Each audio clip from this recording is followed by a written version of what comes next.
तो दोस्तों part first में आपने देखा कि राजा परमाल की सभा में मामा माहिल ने उदल को ऐसा क्या बताया जिसको जानने के लिए उदल सीधी अपनी माँ के पास देवव्रत के पास पहुंचते हैं और अपनी माँ से कहते हैं, माँ मांडवगढ़ में वे दो खोपड़ियाँ किसकी लटकी हुई हैं जो आज भी किसी का इंतजार कर रही हैं।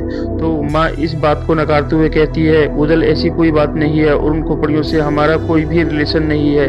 लेकिन उदल नहीं माने और उन्होंने कहा, माँ आज आपको सच बताना ही होगा। तब देवव्रत ने उदल को सारी घटना के बारे में बताया और कहा कि जो मांडवगढ़ में बरगद के पेड़ पर दो खोपड़ियां लटक रही हैं वह तुम्हारे चाचा और पिता की हैं, क्योंकि वहां का राजा बघेल ने धोखे से आक्रमण करके तुम्हारे पिता और चाचा को बंदी बनाकर उनको किडनैप करके ले गया और उसकी क्रूरता यहीं तक नहीं रुकी, उसने दोनों की सर काट कर बरगद के पेड़ पर टांग दिया और आज भी वहां की अंधेरी रातें बोलती हैं कि आला आएगा और हमें यहाँ से लेकर जाएगा। उदल की माँ देवव्रत ने उदल को बहुत समझाया कि बेटा अभी तुम्हारी उम्र खेलने कूदने की है और शिक्षा ग्रहण करने की है। जब आप बड़े हो जाओ तो अपने पिता का बदला बघेल से जरूर लेना और उसको मारकर अपने पिता और चाचा की दोनों खोपड़ियों को लेकर आना, जिससे हम उनका अंतिम संस्कार अच्छे से कर पाएं। तो उदल नहीं माने और बोले कि माता, क्षत्रिय का जीवन ही क्षत्रिय ग्रहण करने के लिए होता है और मैं अपने जीवन को व्यर्थ नहीं जाने दूंगा। मैं अपने पिता और चाचा दोनों की हत्या का बदला लूंगा।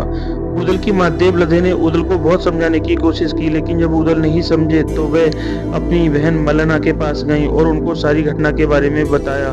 तो उनकी बहन मल्लना ने कहा देवव्रत से कि जब हमारा बेटा अब जवान हो चुका है और युद्ध कौशल में भी काफी अच्छा और निपुण है, अगर वह युद्ध में जाने की सोच रहा है तो हमें उसका सपोर्ट करना चाहिए। धर्म की माता मल्लना ने युद्ध में जाने से पहले उदल को बहुत सारे नियम और शर्तें बताई। उन्होंने कहा, बेटा कभी भी भागते हुए शत्रु का पीछा मत करना और जिसके हाथ में कभी तलवार ना हो या हथियार ना हो उस पर कभी भी वार मत करना। हमेशा धर्म की रक्षा करना और जब भी युद्ध लड़ो तो हमेशा धर्म से ही लड़ना, क्योंकि अगर आप धर्म से लड़ोगे और धर्म की ओर चलोगे तो ऊपर वाला हमेशा आपका साथ देगा और आप अगर अधर्म की ओर चलोगे तो ऊपर वाला कभी भी आपका साथ नहीं देगा। धर्म की माता मल्लना से आशीर्वाद लेकर उदल सीधे राजा परमाल की सभा में गए और परमाल से आशीर्वाद लिया और कहा कि मैं युद्ध क्षेत्र में युद्ध के लिए जा रहा हूं और मांडवगढ़ में जो खोपड़ियां टंगी हुई हैं अपने पिता और चाचा की हत्या का बदला लूंगा। तो राजा परमाल ने मांडवगढ़ के दुर्ग के बारे में बताया और कहा कि वह दुर्ग चारों ओर से घिरा हुआ है और बहुत ही ज्यादा खतरनाक और बहुत ही ज्यादा शांत है। राजा परमाल ने उदल से कहा, तुम्हारी आयु अभी छोटी है और तुम युद्ध के लिए अभी उत्सुक मत हो। राजा परमाल की ये बातें सुनकर उदल ने सभा में दहाड़ते हुए कहा, एक क्षत्रिय का जीवन ज्यादा होना भी नहीं चाहिए। उदल ने सभा में दहाड़ते हुए कहा, 12 बरस कुत्ते जीवे 16 बरस सिहार और एक ही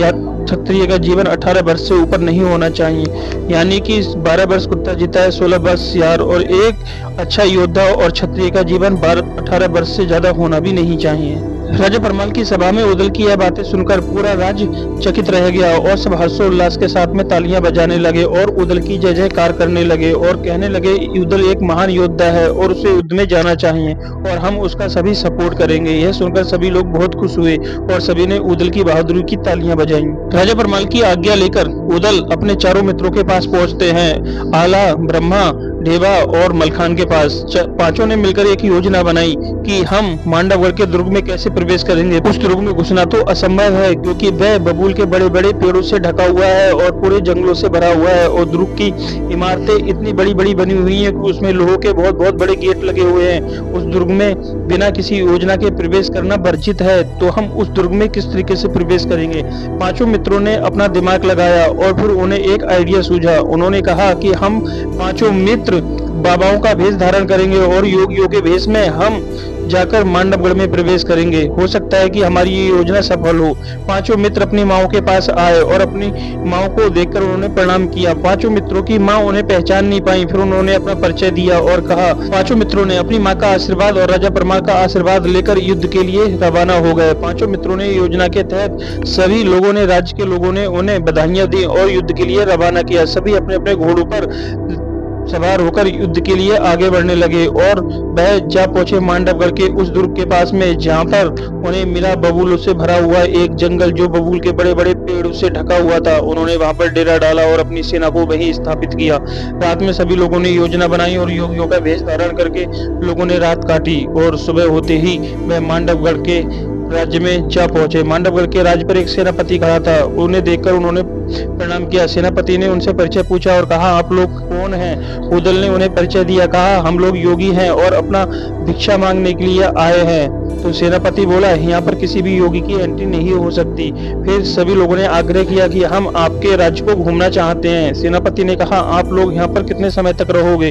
उन सब लोगों ने कहा, वैसे तो हम लोग योगी हैं, अगर मन लगा तो 1 आध महीने रहेंगे, नहीं लगा तो क्षण भर में आगे बढ़ जाएंगे। उदल की यह बातें सुनकर सेनापति ने उन्हें राज्य में अंदर प्रवेश करने दिया। राज्य में अंदर प्रवेश करने के बाद 5 मित्रों ने देखा कि राज्य बहुत ही ज्यादा अच्छी तरीके से बना हुआ था। उन्होंने एक बरगद के पेड़ पर 2 खोपड़ी टंगी हुई देखी और उन्होंने यह देखकर सेनापति से कहा कि यह 2 खोपड़ियां किसकी टंगी हुई हैं? सेनापति ने कहा कि आप इन पर ध्यान मत दीजिए, हमारे राज्य में इससे भी सुंदर सुंदर स्थान और चीजें हैं घूमने के लिए। उदल ने जब खोपड़ियों को देखा तो उनका मन विचलित हो गया। फिर मलखान ने उन्हें समझाया कि एक क्षत्रिय का जीवन इन परेशानियों से होकर गुजरता है और तुम अगर अभी से हिम्मत तोड़ दोगे खोपड़ियों को देखकर तो हम लोग आगे क्या करेंगे? सुबह होते ही 5 मित्र आगे बढ़ने लगे और 5 मित्रों ने रानी कौशल्या के कक्ष में प्रवेश किया। रानी कौशल्या ने उनका अभिवादन स्वीकार किया और सबको हरि कीर्तन भजन प्रस्तुत करने के लिए कहा। सभी ने बहुत अच्छे स्वर में हरि कीर्तन भजन गाए और सबको अपनी ओर आकर्षित कर लिया। रानी कौशल्या इतनी आकर्षित हुई कि उनके भजन और कीर्तन को सुनकर उन्होंने कहा कि मैंने पहली बार इतनी किसी अच्छी आवाज में और इतने अच्छे संगीत में पहली बार इतने अच्छे हरि भजन सुने हैं और हरि कीर्तन सुना है। आप लोग कौन है और कहां से आए हैं? उन्होंने कहा, हम योगी हैं और राज के बनौर पर हैं। रानी कौशल्या ने यह सुनकर उन्हें मोतियों से भरा एक थाल दिया। उदल ने कहा, माता ये क्या है? तो रानी कौशल्या ने कहा, यह हमारी तरफ से गिफ्ट है आपको हरि भजन प्रस्तुत करने का। उदल ने रानी कौशल्या से हाथ जोड़कर कहा कि माता, हम लोग योगी हैं और हमें हीरे मोती का क्या करना होगा?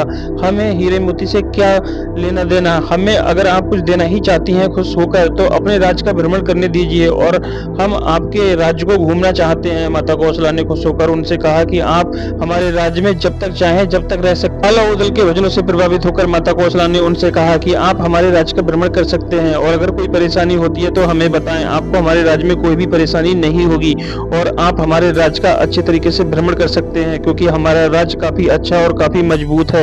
यह सुनकर माता कौशल्या ने अपनी बेटी विजय सेना को आवाज लगाई और विजय सेना तुरंत आई। उन्होंने विजय सेना से कहा कि यह हमारे अतिथि हैं और यह योगी हैं, यह हमारे राज्य का भ्रमण करने के लिए आए हैं, तुम हमारे राज्य का इनके लिए भ्रमण कराओ। विजय सेना ने यह सुनकर अपनी बातों को सुनकर विजय सेना उनको भ्रमण कराने के लिए ले गई और वह अपने राज्य के हर कोने को दिखा रही थी। लेकिन विजय सेना जैसे ही अपने राज्य की गुप्त सुरंग के पास पहुंची, वह वहां पर खड़े होकर सोचने लगी कि क्या इन बाहर के योगियों को अपने राज्य का गुप्त सुरंग दिखाना अच्छा रहेगा। पर उन्हें अपनी माता की बातें याद आई कि इन योगियों को अपने राज्य का हर चीज से भ्रमण कराओ और सभी चीजें दिखाओ, इन्हें कोई दिक्कत नहीं होनी चाहिए। उदल ने राजकुमारी विजय सेना का मन पहचान लिया और कहा कि राजकुमारी, आप हमसे कुछ छिपा रही हैं। उदल ने राजकुमारी विजय सेना से कहा कि सच सच बताओ कि आप हमसे क्या छुपा रही हो, वरना हम तुम्हें श्राप दे देंगे और अपने राज्य का भ्रमण कराओ।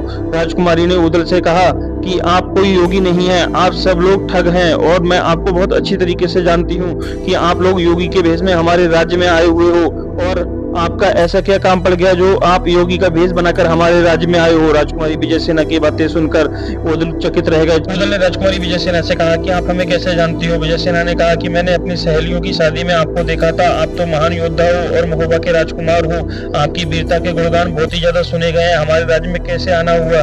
यह सुनकर उदल कुछ बोल पाते इससे पहले राजकुमारी विजय सेना ने अपनी मयान से तलवार निकाल ली। चारों राजकुमार मांडवगढ़ में फंस चुके थे, आला, उदल, ढेबा और मलखान। क्या होगा वाला उदल, ढेबा और मलखान का? क्या वह मांडवगढ़ से निकल पाएंगे? यह जानने के लिए हमारा पार्ट 3 आला उदल जरूर देखना। क्या आला और उदल अपने मित्रों के साथ मांडवगढ़ से निकल पाएंगे? क्या आला और उदल अपने मित्रों के साथ अपने चाचा और पिता की मौत का बदला ले पाएंगे? क्या होगा आला और उदल का मांडवगढ़ में? सारी युद्ध की तैयारियां शुरू हो गयी। जानने के लिए देखिए हमारा पार्ट 3 आला और उदल, चाचा और पिता की मौत का बदला।